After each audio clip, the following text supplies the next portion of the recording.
Baik, jadi ini asumsi-asumsinya. Nah, saya lanjut. Ini ciri-cirinya, ini umum saja ya. Semoga tidak ada yang tersinggung. Jadi ada yang emosinya rendah, kecerdasan emosi rendah, dan ada yang kecerdasan emosinya tinggi. Orang yang kecerdasan emosinya rendah, antara lain, ini saya tidak bilang semua, cirinya adalah yang pertama, cenderung mencari kesalahan pada orang lain. Kalau dia merasa tidak nyaman secara emosi, selalu mencari kambing hitam. Siapa ya yang membuat aku gelisah? Siapa yang membuat aku ruwet kayak gini? Selalu mencari keluar.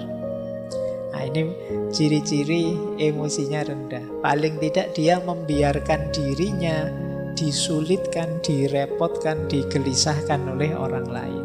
Berarti dia tidak mampu mengontrol dirinya. Seperti kemarin-kemarin kan sering kita bilang bahwa kamu itu sakit hati atau tidak tergantung dirimu, tidak tergantung orang lain. Kalau ada orang lain kok bisa membuatmu segelisah itu, ya salahmu sendiri, kamu mau digelisahkan oleh dia. Nah, jadi cenderung menyalahkan orang lain. Yang kedua, tidak mampu mengungkapkan perasaan. Seneng tapi tidak berani mengungkapkan bahwa aku suka. Benci tapi takut mau bilang aku tidak suka. Nah, ini daya kontrol emosi kita tidak bagus. Tidak cerdas mengungkapkan apa yang kita rasakan. Pak, saya tidak nyaman loh Pak ngaji kayak gini nih, tapi saya tidak berani ngomong lah. Nanti kalau saya ngomong diketawain orang semasjid ini misalnya. Nah, itu ada sering kita itu dilanda kendala untuk mengungkapkan apa yang kita rasakan. Ya kita sulit milih ekspresi yang pas, diksi yang sesuai, yang tidak menyakiti orang seperti apa. Itu kita sulit milih. Ini berarti kemungkinan memang daya kecerdasan emosi kita perlu ditingkatkan lagi. Yang ketiga, suka menyerang, menginterupsi, mengkritik, memberi cap orang lain. Agresif ke orang lain. Nah, ini ciri-ciri kecerdasan emosinya kurang tinggi. Saya mau bilang rendah kok sungkan. Jadi ya, jangan suka nyerang orang lain. Ini alamat apa? Dia kesulitan untuk berempati atau memahami atau mengerti perspektif yang diambil orang lain. Jadi dia hanya merasa satu-satunya yang benar ya versiku. Akhirnya yang lain dianggap salah semua, dikritiki, diserang terus yang lain. Nah, ini kemampuan kelola emosinya rendah. Yang keempat, suka memberi analisis rasional berlebihan menanggapi ungkapan perasaan orang lain. Nah, ada enggak teman-teman yang punya teman ketika kita sedikit curhat padanya, kita curhat 3 detik, dia nasihatnya setengah jam.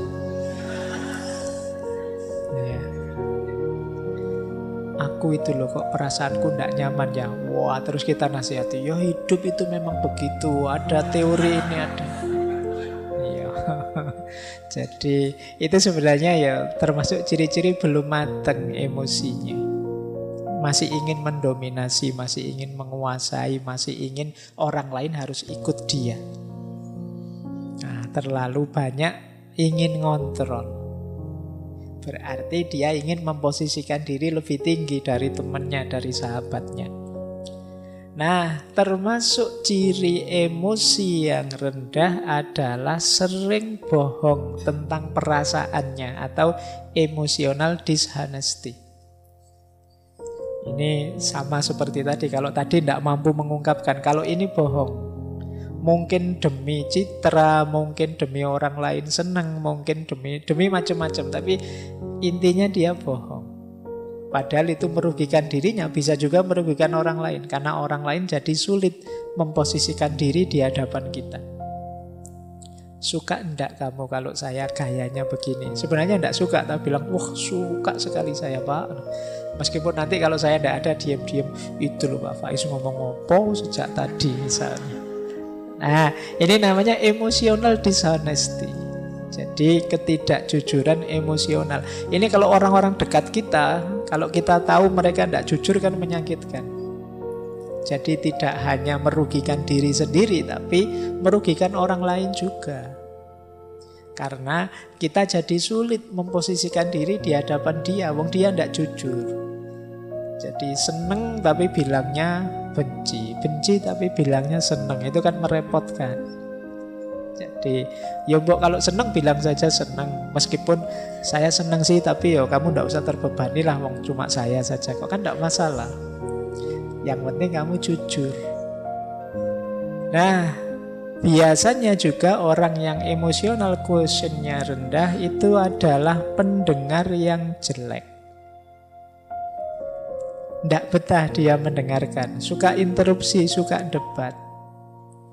Tidak mampu menunggu orang sampai tuntas bicara. Di tengah jalan selalu menyela. Nah, ini kemampuan kontrol dirinya rendah. Mungkin kadang kalau debat itu kan sering saling nyamber itu. Mungkin dia khawatir kalau ini teman lawan bicaraku selesai ngomong, jangan-jangan sulit aku bantahnya. Akhirnya dicegati tengah jalan. Nah, ini pendengar yang jelek. Berarti debatnya memang nyari menang kalah, bukan mencari yang benar. Maka yuk latihan. Terus melebih-lebihkan atau mengecil-ngecilkan yang dirasakan. Kan banyak orang itu hal kecil diheboh-hebohkan.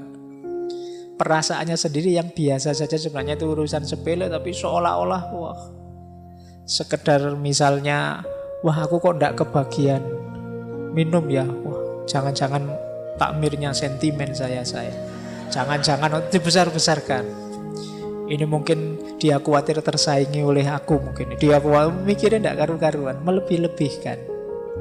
Jadi mendramatisir hal-hal yang sebenarnya biasa-biasa saja. Baik, terus tidak peka terhadap perasaannya orang lain. Jadi orang seperti apa dia tidak peka. Jadi ngertinya ya perasaanku saja. Dia marah-marah kalau orang tidak mengerti dirinya, tapi dia tidak mau mengerti orang lain. Kemudian sering merasa insecure, tidak aman, sukar menerima kesalahan diri sendiri dan berat kalau mau minta maaf. Jadi kalau ada teman-teman punya ciri begini, berarti ya harus belajar lagi emotional quotient, kecerdasan emosional. Kemudian pesimis, merasa dunia ini tidak adil. Wah, tidak adil dunia ini. Ya, orang kaya kok tambah kaya, aku kok tambah miskin. Nah, kan sering yang mengeluh begitu kan banyak. Tidak adil Allah ini. Kadang-kadang Allah juga dimarahi. Nah, ini hidup pesimis. Apa maunya Allah itu? Saya kemarin baca di mana itu. Apa yang dipikirkan Tuhan itu kan gitu. Kan banyak yang komplain dengan kalimat-kalimat begitu. Baik, jadi pesimis, sukanya mengeluh. Yang dilihat yang buruk-buruk, yang jelek-jelek saja. Ah, ini ciri-ciri emosional kecerdasannya rendah.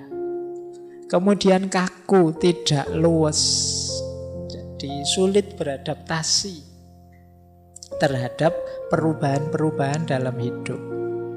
Orang yang kaku itu kan berat, mudah patah. Maka jadilah orang yang tangguh. Tangguh itu bukan berarti kaku. Kalau pakai ilustrasi biasanya orang berilustrasi kayak sabuk. Sabuk itu kan lentur.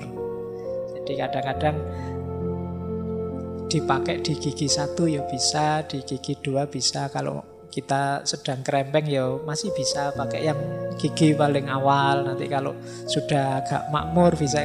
Luwes sabuk itu dipakai seperti apa saja bisa.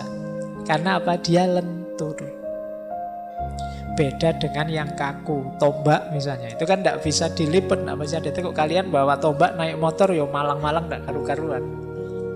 Karena apa? Kaku, mudah patah. Tapi kalau pakai sabuk gampang. Itu maka orang-orang yang emosinya tidak bagus, cara pengendaliannya ya dia biasanya kaku. Sulit sekali dinego, sulit sekali dilembutkan. Terus biasanya kemudian jadinya tidak harmonis dengan orang, lebih harmonis dengan yang bukan manusia. Iya, dengan koleksinya, dengan binatang kesayangannya. Sampai kemarin ada yang menikah sama kambing itu ya. Mungkin dia sudah putus asa dengan manusia, itu dia. Jadi kenapa ada orang putus asa dengan orang lain? Karena dia sendiri sulit membangun relasi yang harmonis dengan orang lain. Dia menyangkal fakta bahwa kita ini makhluk sosial yang tidak bisa hidup sendiri. Nah, jadi itu di antara ciri. Kalau ada orang kok lebih sayang dengan motornya, dengan mobilnya daripada keluarganya, anaknya, istrinya, itu kemungkinan ada masalah dalam relasi. Terus puas kalau bisa menghina orang lain, mengalahkan orang lain. Kadang-kadang dibela-belain dengan bikin hoax, bikin kebohongan. Yang penting musuhku kalah. Nah, ini berarti orang yang lemah secara emosi. Kebalikannya kalau orang yang kecerdasan emosinya tinggi, itu ya kebalikan ciri-ciri tadi. Dia tidak takut mengungkapkan apa yang dirasakan. Kalau iya bilang iya, kalau tidak bilang tidak. Kemudian tidak didominasi oleh perasaannya. Orang bisa takut manusiawi, tapi jangan didominasi oleh rasa takut. Orang bisa kecewa, ya wong manusiawi, tapi yo jangan terus hidupmu hancur gara-gara satu kekecewaan kecil. Jadi tidak didominasi oleh perasaan. Kemudian mampu membaca isyarat-isyarat, tidak hanya kata-kata. Ini hubungannya dengan kepekaan tadi. Misalnya sudah jam 10 ngaji tidak selesai-selesai, yang di sana menguap, yang di sini menguap, tapi saya ngomongnya asik saja, tidak peduli. Itu padahal di sana sudah isyarat itu kan, menguap itu ngantuk. Nah, membaca bahasa nonverbal ini salah satu ciri kecerdasan emosi. Itu nanti kayak orang ceramah, tidak selesai jamaahnya sampai mulet-mulet, dia ngomong terus. Sampai dikode gini-gini juga tidak paham. Materinya malah ditambah. Al-waktu kas-saif. Waktu memang penting. Ini sudah diminta selesai, tidak paham. Ini komunikasi nonverbal namanya. Ciri orang yang cerdas emosi. Kadang-kadang dikedipin sekali saja paham. Itu cerdas. Kita mengangguk atau menggeleng sebentar, dia paham. Itu cerdas secara emosi. Banyak orang yang tidak peka dengan yang begitu-begitu. Nah, kemudian orang yang cerdas emosi itu melakukan segala sesuatu karena dirinya sendiri. Tidak tergantung atau mudah terpengaruh oleh segala yang di luar dirinya. Jadi dia bisa memotivasi dirinya. Hari ini kan banyak orang untuk motivasi saja mahal-mahal ngundang motivator. Biar saya tidak males, Pak. Oh, tidak males saja kok mahal. Tinggal kamu tidak males kan selesai. Tapi kan kita menghabiskan biaya banyak untuk memotivasi diri kita. Loh, orang yang cerdas emosi itu mampu memotivasi dirinya. Kemudian kebalikannya orang yang rendah emosinya, dia optimis, orang yang cerdas emosi itu. Kemudian nyaman kalau membicarakan perasaannya, tidak malu-malu. Kemudian tidak kalah oleh emosinya seperti tadi. Nah, mampu merenungi dirinya, mampu muhasabah kalau bahasa agama. Oh iya ya, apa pas ya saya emosi saya seperti tadi misalnya. Harusnya aku lebih agresif sedikit sehingga anak-anak ini tidak ngantuk misalnya. Itu merenung. Karena saya bilang tadi ya, emosi kita itu bukan harga mati. Tidak seperti IQ. Jadi tergantung kita ingin dibentuk seperti apa. Nah, kemudian ada ketahanan emosi tangguh.